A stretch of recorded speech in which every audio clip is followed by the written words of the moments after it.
ಕೇಶಿರಾಜನ ಶಬ್ದಮಣಿದರ್ಪಣದ ಹೊಸಗನ್ನಡ ಅನುವಾದದ ಮುಂದಿನ ಭಾಗ.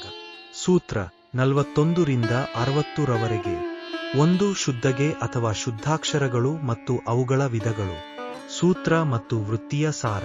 ವಿದ್ವಾಂಸರು ಕನ್ನಡ ಭಾಷೆಯಲ್ಲಿ ಬಳಕೆಯಾಗುವ ಶುದ್ಧಾಕ್ಷರಗಳನ್ನು ಶುದ್ಧಗೆ 5 ಪ್ರಕಾರಗಳಾಗಿ ವಿಂಗಡಿಸಿದ್ದಾರೆ. 1. ಸ್ವರಗಳು ಅ, ಆ ಇತ್ಯಾದಿ. 2. ವರ್ಗಾಕ್ಷರಗಳು ಕ, ಖ, ಗ, ಗೆ, ಎ ಇತ್ಯಾದಿ.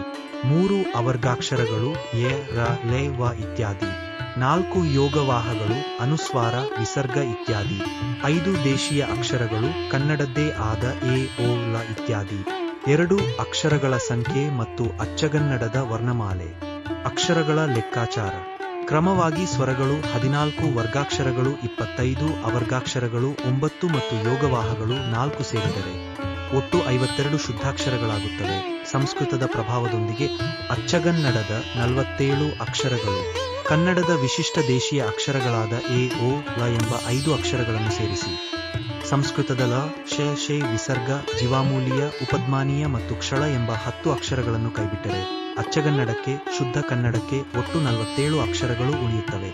3. ಧ್ವನಿಯ ಶಬ್ದದ ಉತ್ಪತ್ತಿ ವಿಧಾನ. ಧ್ವನಿ ಹೇಗೆ ಹುಟ್ಟುತ್ತದೆ? ನಮ್ಮ ಶರೀರವೇ ವಾದ್ಯ. ನಾಲಿಗೆಯೇ ಆ ವಾದ್ಯವನ್ನು ನುಡಿಸುವ ಕೋಲು ಅಥವಾ ದಂಡ. ಜೀವಾತ್ಮನೇ ಅದನ್ನು ನುಡಿಸುವ ಕರ್ತೃ, ವಾದಕ.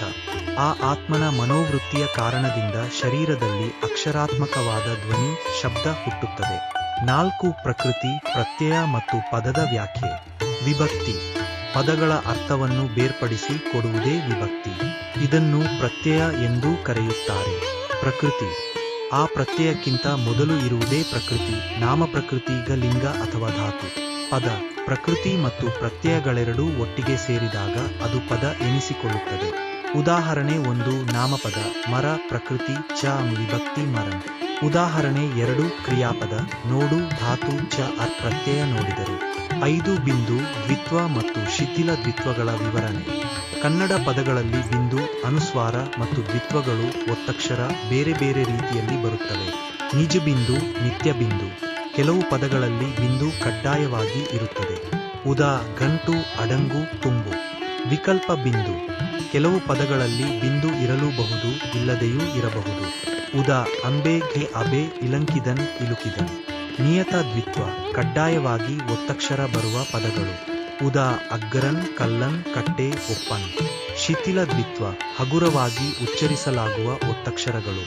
ಉದಾ, ಅಗುಟ್ಟಿನ್, ನುಸುಳನ್, ಮುಗುಳನ್. 6. ರೇಫ್, ಸಂಯೋಗ ಮತ್ತು ಉಪಧೆ. ಸರೇಫ್ ಪದಗಳು. ರಕಾರದ ರೇಫೆ ಒತ್ತಿನೊಂದಿಗೆ ಕೂಡಿರುವ ಪದಗಳು. ಉದಾ, ಉರ್ದು, ಬಿರ್ದು, ಮರ್ದು, ತೀರ್ದನ್, ಪೋರ್ದನ್. ಗುರುಪದೆ. ಪದದ ಗುರುಪದೆ. ಪದದ ಕೊನೆಯ ಅಕ್ಷರದ ಹಿಂದಿನ ಅಕ್ಷರವನ್ನು ಉಪದೆ ಎನ್ನಲಾಗುತ್ತದೆ. ಅದು ದೀರ್ಘವಾಗಿದ್ದರೆ ಅದನ್ನು ಗುರೂಪದೆ ಎನ್ನುತ್ತಾರೆ. ಉದಾ, ಆರ್ದನ್, ಸಾರ್ದನ್, ಪಾರ್ದನ್. ಇಲ್ಲಿ ಆ, ಸಾ, ಪ ಗುರುಗಳಾಗಿವೆ. ಶಿಥಿಲತ್ವ.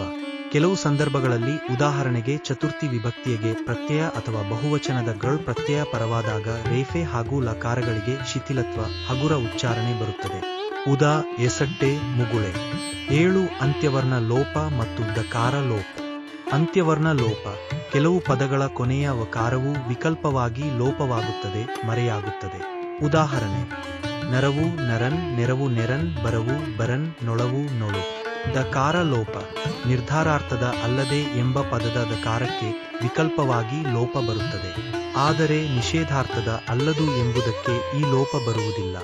ಉದಾಹರಣೆ: ಗೊರವನಲ್ಲದೆ ಪೊಗಳೆನು ಎಂಬುದು ಗೊರವನಲ್ಲ ಪೊಗಳೆನು ಎಂದಾಗುತ್ತದೆ. 8. ವ್ಯಂಜನಾಂತ ಪದಗಳು.